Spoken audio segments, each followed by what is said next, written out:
सर्वप्रथम तो मैं सर्वधर्म संगम के सभी दर्शकों को बहुत बहुत शुभकामना देना चाहता हूँ, बधाई देना चाहता हूँ।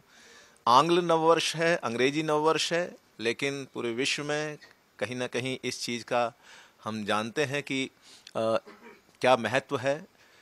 ये अनंत समय के प्रवाह में कालखंड होता है, एक वर्ष का कालखंड होता है, हर वर्ष बदलता है। हमारा जो नववर्ष आता है वो विक्रमी संवत से आरंभ होता है।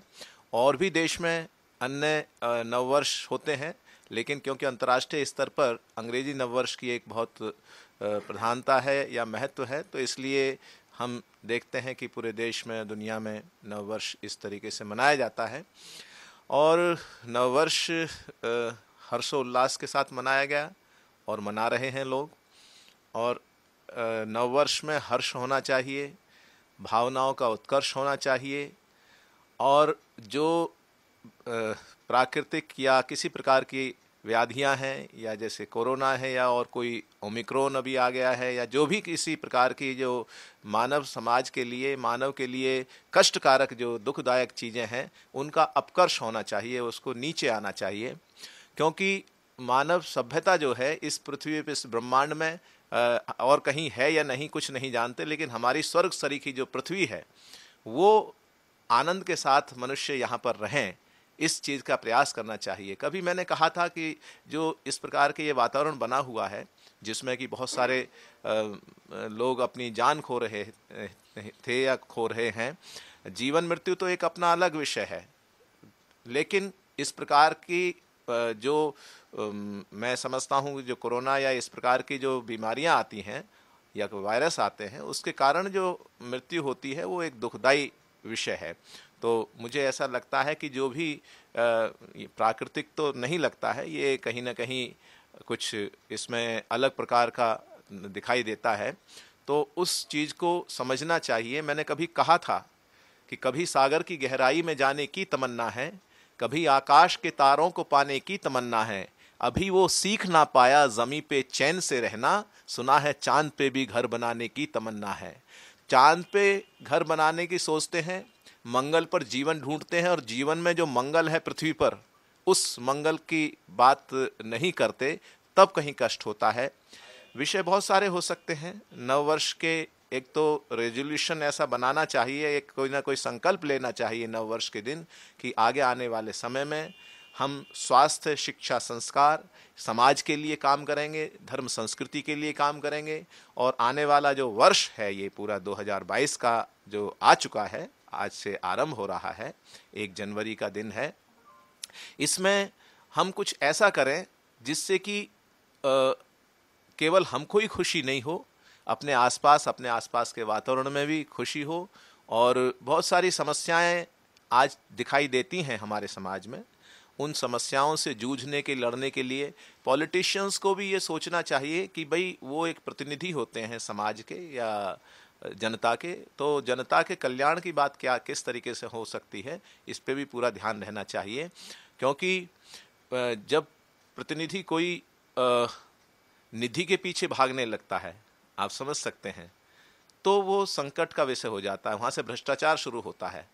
भ्रष्टाचार पहले नैतिक भ्रष्टाचार से आर्थिक भ्रष्टाचार की तरफ जाते हैं, तो इसका समाधान होना चाहिए। ठीक है, बहुत सारे विषय चलते हैं, अर्थ प्रधान है, धर्म अर्थ काम मोक्ष कहा गया है, धर्म तो प्रधान है, लेकिन फिर भी ये रहना चाहिए कि हितों के और स्वार्थों में अंतर करके जीना चाहिए। हितों की बात जब आती है तो हम हितों में बड़ा स्पष्ट है कि हित क्या चीज़ होती है कि मेरा फायदा हो लेकिन दूसरे का नुकसान नहीं होना चाहिए। और स्वार्थ क्या कहता है? स्वार्थ कहता है कि मेरा फायदा हो जाए, दुनिया का कितना भी नुकसान हो, दूसरे का कितना भी नुकसान हो। तो हित और स्वार्थ में अंतर करते हुए हमको जीना चाहिए, इस बात का ध्यान रखते हुए। और जब कहीं शक्ति आ जाती है, किसी भी प्रकार की शक्ति हो, आर्थिक शक्ति हो, शारीरिक शक्ति हो, मानसिक शक्ति हो या सामरिक शक्ति, किसी भी प्रकार की शक्ति जब पद पर बैठता है व्यक्ति, उसके पास शक्ति आ जाती है, तो शक्ति का दुरुपयोग नहीं होना चाहिए।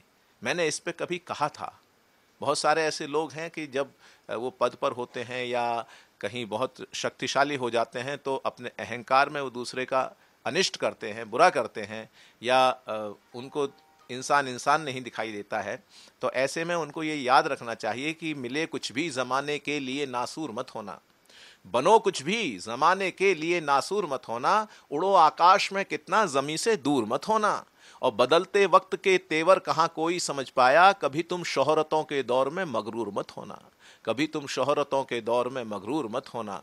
तो ये मगरूरियत जो है, जो मगरूर हो जाते हैं, शोहरत पाके, मशहूरियाँ पाके, उनको भी ध्यान रखना चाहिए कि समय परिवर्तनशील है, समय कभी एक जैसा नहीं रहता, समय निरंतर परिवर्तनशील है।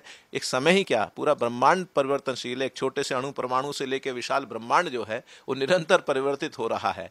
तो इसलिए ये जो कालखंड हमको मिला है जीने के लिए, उसको सार्थक तरीके से जिए। सार्थकता, सफल तो होना बड़ी आसान बात होती है, लेकिन सफलता को सार्थकता में बदलना ये बहुत महत्वपूर्ण चीज़ होती है। सार्थक क्या होता है कि सफल हो गए, हम अपने लिए सफल हो गए, हमने कोई कोठी बंगले और ये सब बना लिए, बहुत कुछ बिजनेस और ये सब कुछ कर लिया, लेकिन जब हम समाज के लिए, धर्म संस्कृति के लिए या दूसरों के परोपकार के लिए काम नहीं करते तो सार्थकता नहीं होती है उस सफलता में।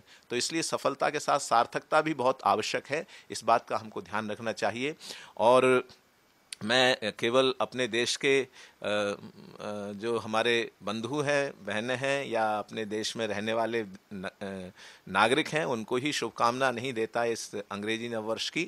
मैं उनको भी, जो विदेशों में हमारे प्रवासी भारतीय रहते हैं, या पूरा विश्व, हमारे पूर्वजों ने तो कहा अयम निजः परोवेति गणना लघु चेतसाम उदार चरिता नाम तु वसुधैव कुटुम्बकम। तो हमारा विराट चिंतन है कि पूरी वसुधा को हम कुटुंब मानते हैं, अपना एक परिवार मानते हैं। तो फिर मैं अपने प्रवासी भारतीयों को भी शुभकामनाएं देता हूं, जो पूरी दुनिया में लगभग 2-2.5 करोड़ के करीब प्रवासी भारतीय हमारे NRI हैं, इंडियन डायस्पोरा के लोग हैं, भारतवंशी जिनको कहा जाता है।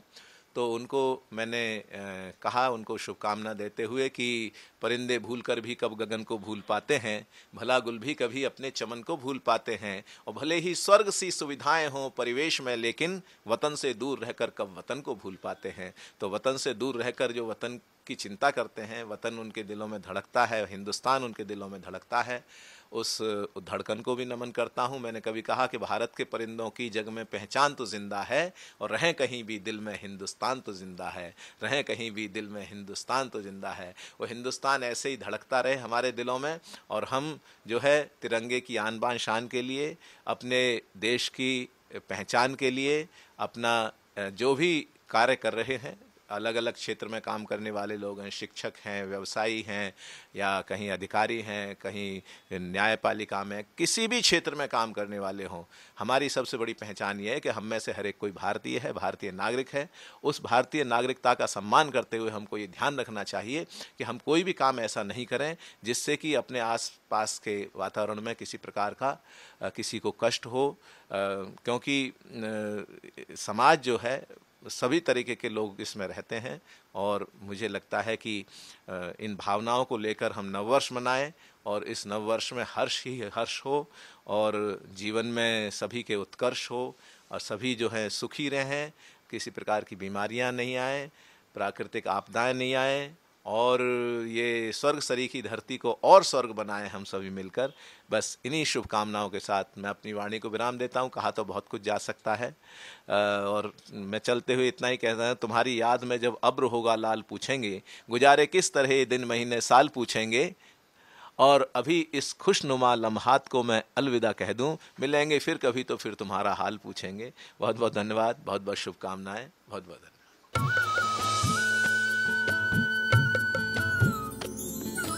सर्वधर्म संगम, धर्म के सच्चे प्रहरी।